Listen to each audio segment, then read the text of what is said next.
खबरों की शुरुआत करते हैं। आपको बता दें कि उत्तराखंड राज्य आपदा प्राधिकरण की ओर से कार्यशाला का आयोजन किया गया है। ये बड़ी खबर आपको बता रहे हैं।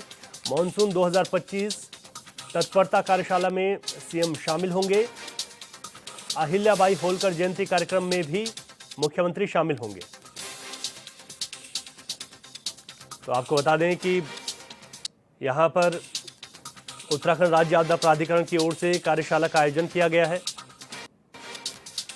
मॉनसून 2025 तत्परता कार्यशाला में सीएम शामिल होंगे। इसके अलावा भी मुख्यमंत्री के अन्य कार्यक्रम हैं, जहां पर अहिल्याबाई होलकर जयंती कार्यक्रम में भी मुख्यमंत्री शिरकत करेंगे। तो उत्तराखंड राज्य आपदा प्राधिकरण की ओर से कार्यशाला का आयोजन किया गया है। यह महत्वपूर्ण हो जाता है क्योंकि मॉनसून ज़्यादा दूर नहीं और उससे पहले क्या तैयारियां होनी चाहिए, विभागों की कैसे आपसी समन्वय होना चाहिए, क्या कुछ दिशा निर्देश आज दिए जाएंगे, ये देखने वाली बात होगी। सब मुख्यमंत्री शामिल होंगे। उत्तराखंड राज्य आपदा प्राधिकरण की ओर से कार्यशाला का आयोजन किया गया है, जहां पर मॉनसून 2025 तत्परता इसका नाम दिया गया कि कैसे हम 2025 में आने वाले मॉनसून के लिए तत्परता से काम कर सकते हैं। उत्तराखंड में मॉनसून के लिहाज से बहुत बेहद संवेदनशील कई इलाके हैं, वहां पर क्या तत्परता होनी चाहिए, यह महत्वपूर्ण रहेगा। मुख्यमंत्री इसमें शामिल होंगे।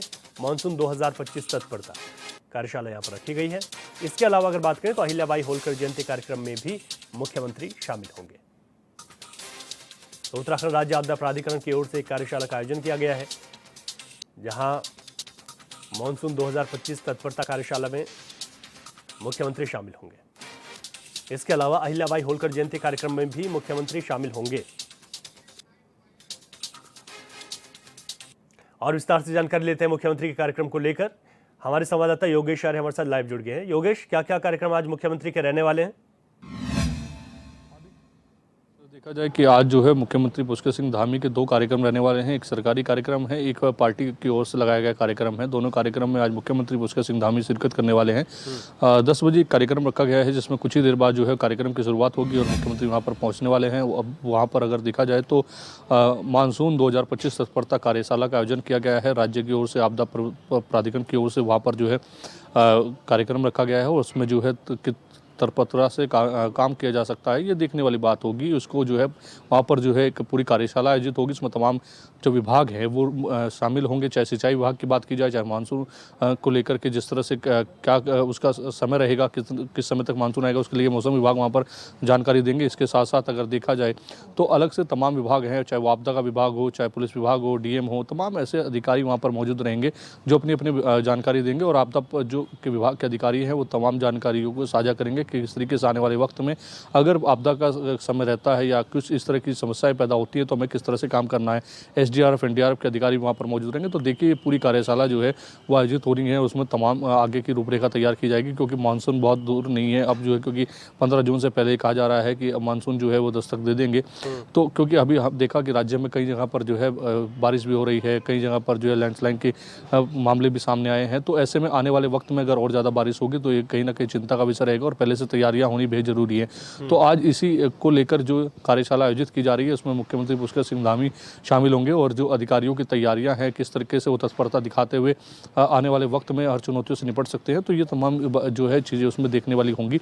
इसी के साथ साथ 11 बजे के बाद जो है जो अहिल्याबाई होलकर है, जिनकी 300वीं जयंती जो है पार्टी की ओर से मनाई जा रही है, आज से कार्यक्रम शुरुआत की जा रही है उसको लेकर के, तो उस पर में भी जो कार्यक्रम है उसमें शामिल होंगे। आज देहरादून में कार्यक्रम आयोजित किया जा रहा है, उसमें जो है मुख्यमंत्री पुष्कर सिंह धामी शिरकत करेंगे और जो अहिल्याबाई होलकर का समाज के लिए, इस देश के लिए, इस जो समाज है उसके लिए जो उनका योगदान रहा है उसके बारे में प्रकाश डाला जाएगा, क्योंकि उन्होंने कई ऐसे काम किए हैं, अपने राज्य को चलाया है, लोगों को साथ लेकर के, बहुत बड़ा उनका राज्य साम्राज्य पर रहा है, काफ़ी उन्होंने काम किए हैं। तो निश्चित तौर पर उसको जो है जनता तक पहुंचाना, महापुरुषों के कार्य को अगर देखा जाए तो कहीं ना कहीं पार्टी लेवल पर जो है इस तरह के कार्य होते रहते हैं और तमाम कार्यक्रम जो है पार्टी लेवल पर चलाए जाते हैं, ताकि महापुरुषों की जीवनी पर आधारित जितने भी काम हुए हैं वो लोगों तक पहुँचे, आने वाली पीढ़ी को पता चले कि आखिरकार जो है हमारे महापुरुषों ने किस तरह के काम किए हैं।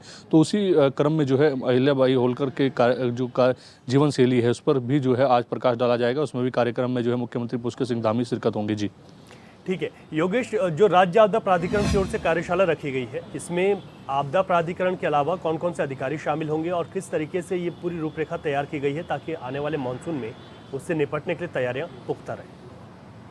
हाँ देखिए बिल्कुल रवि, जिस तरह से देखा जाए कि कार्यक्रम जो है वो रखा गया है, कार्यशाला है, और ऐसे में इसमें अगर बात करें तो एनडीआरएफ शामिल होगी, एसडीआरएफ के अधिकारी शामिल होंगे, इसके साथ डीएम, एसएसपी और अन्य जिलों के डीएम और एसएसपी जो है वो वीसी के माध्यम से जुड़ेंगे। और इसके अलावा अगर देखा जाए तो कहीं ना कहीं जो मौसम विभाग है वो इसमें शामिल होंगे, उसके अधिकारी, और इसके साथ साथ जो है सिंचाई विभाग के अधिकारी शामिल होंगे, नगर निगम के अधिकारी भी इसमें शामिल होंगे। तो तमाम जो अधिकारी हैं वो इसमें शिरकत करेंगे और कार्यशाला में जिस तरह से आपदा प्राधिकरण की ओर से जो है समझाया जाएगा कि आने वाले वक्त में किस तरह से हमें चुनौतियों से निपटना है, और खासतौर पर उनकी जानकारियाँ दी जाएंगी जो स्पॉट चिन्हित किए गए हैं, जहाँ पर पूर्व से जो है इस तरह की बातें सामने आई हैं, जहाँ पर लैंडस्लाइड हमने देखा कि पहले भी कई जगह पर इस तरह की चीज़ें सामने आती रही हैं। तो वहाँ के जो स्पॉट चिन्हित किए गए हैं उनको लेकर जो है कहीं ना कहीं साफ तौर पर जानकारी दी जाएगी, ताकि आने वाले वक्त में वहाँ पर टीम जो है वो तैनात रहे, और आने वाले वक्त में अगर कोई किसी तरह की चुनौती सामने आती है तो उस पर तत्परता दिखाई जा सके। और इसीलिए इस तत्परता कार्यशाला इसको नाम दिया गया है मानसून को लेकर के। और क्योंकि 3 महीने का एक समय है, और इस 3 महीने के समय में जो है कहीं ना कहीं जो चुनौती रहती है, और इस बार जिस तरह से मौसम विभाग ने कहा है कि अधिक बारिश होने की संभावना है, तो निश्चित तौर पर चारधाम यात्रा जो है गतिमान है, और ऐसे में किसी प्रकार की श्रद्धालु को परेशानी ना हो, आने वाले पर्यटकों को किसी प्रकार की परेशानी ना हो, तीर्थयात्रियों को परेशानी ना हो, ये कहा जाए कि राज्य के किसी व्यक्ति को परेशानी ना हो, ये कहीं ना कहीं राज्य की जो सरकार है उसकी प्रतिबद्धता होती है। और इसी के चलते जो है आज कार्यशाला आयोजित की जा रही है, उसमें तमाम विषयों पर चर्चा होगी, ताकि आने वाले वक्त में हर चुनौतियों से जो है अधिकारी निपट सकें, और जो लोग हैं उनको सुरक्षित स्थानों पर अगर ऐसी स्थिति आती है तो उनको पहुंचाया जा सके, कम से कम नुकसान हो। तो इस चीज़ पर जो है कहीं ना कहीं प्रकाश डाला जाएगा और उस पर चिंतन मंथन होता हुआ नजर आएगा। जी योगेश, मौजूदा वक्त में अगर स्थितियों की बात करें, क्योंकि चारधाम यात्रा उत्तराखंड में चल रही है और मानसून हमारे लिए सरकार के सामने एक बड़ी चुनौती के तौर पर रहता है, अभी मौसम के लिहाज से अगर देखें तो क्या दुश्वारियां हैं प्रदेश में? आने वाले दिनों में मौसम का क्या पूर्वानुमान जारी किया गया है? और चारधाम यात्रा पर मौसम का अभी फर्क देखा जा रहा है, या फिर आने वाले दिनों में वहां पर कुछ दिक्कतें हो सकती हैं? इसको लेकर अभी से जो तैयारियां हैं वो क्या है? हाँ देखिए रवि, बिल्कुल जिस तरह से देखा जाए कि मौसम विभाग ने जिस तरह से कहा कि 15 जून से पहले जो है मानसून जो है वो राज्य में दस्तक दे देगा, और ऐसे में अगर मानसून जो है दस्तक देता है तो निश्चित तौर पर मौसम विभाग की ओर से एक जो भी है चिंता ये भी जताई गई है कि इस बार अधिक बारिश है, यानी कि अधिक बारिश होगी तो निश्चित तौर पर पहाड़ी इलाकों में इसके चलते कई दिक्कतें सामने आती हैं, चाहे लैंडस्लाइड के मामले हों, चाहे फिर कई जगह पर मार्ग अवरुद्ध होने की वजह से जो है वो समस्या हो, या भारी बारिश के चलते कई जो नदी होती हैं वो तूफान उसमें जो है कहीं ना कहीं बड़े स्तर पर हम देखते हैं कि जलाव स्थित होता है। तो वो कहीं ना कहीं बड़ी चुनौतियां कहीं ना कहीं रहती हैं सामने, और उन चुनौतियों पर ही जो है प्रकाश डालने के लिए मौसम विभाग भी अपनी ओर से जो है जानकारी जो है इसमें देगा। तमाम जो विभाग है वहाँ पर अधिकारी मौजूद होंगे, और अगर ऐसे में देखा जाए फिलहाल वक्त की बात की जाए तो अभी कई दिनों से हम देख रहे हैं कि लगातार जो राज्य का मौसम है वो पल पल बदल रहा है। पहाड़ी इलाकों में कई इलाकों पर हमने देखा कि उछली चोटियों पर जहाँ बर्फबारी भी देखने को मिली, तो वहीं जो है मैदानी इलाकों में कई जगह बारिश हुई है, और कई ऐसी नदियाँ हैं जिनमें जो है जलाव आया है। तो ये कहीं ना कहीं ऐसी चिंताजनक बात है, क्योंकि अभी से अगर इस तरह की स्थिति है तो आने वाले वक्त में मानसून में तेज बारिश और आधी से ज़्यादा बारिश जो है देखने को मिलेगी। और जिस तरह से कहा जा रहा है कि पिछले वर्ष से अधिक बारिश है, तो निश्चित तौर पर जो है ये चिंता का विषय है, क्योंकि ज़्यादा बारिश होगी तो कहीं ना कहीं इस तरह की स्थिति उत्पन्न हो सकती है। उनसे निपटने के लिए राज्य के तमाम अधिकारियों को, तमाम कर्मचारियों को, तमाम ऐसी टीमों को एक्टिवेट रहने की आवश्यकता है जो आने वाले वक्त में उन चुनौतियों से निपट सकती हैं। तो इसीलिए आज इस क्रम में जो है ये कार्यशाला का आयोजन किया गया है। तो इस निश्चित तौर पर जो है कहीं ना कहीं आने वाले वक्त में जो चुनौतियां हम मानकर चल रहे हैं उस पर कितना हम जो है तैयार हैं, ये आज इस कार्यशाला में दिखाया जाएगा। जी ये महत्वपूर्ण है। बहुत शुक्रिया योगेश आपका विस्तार से।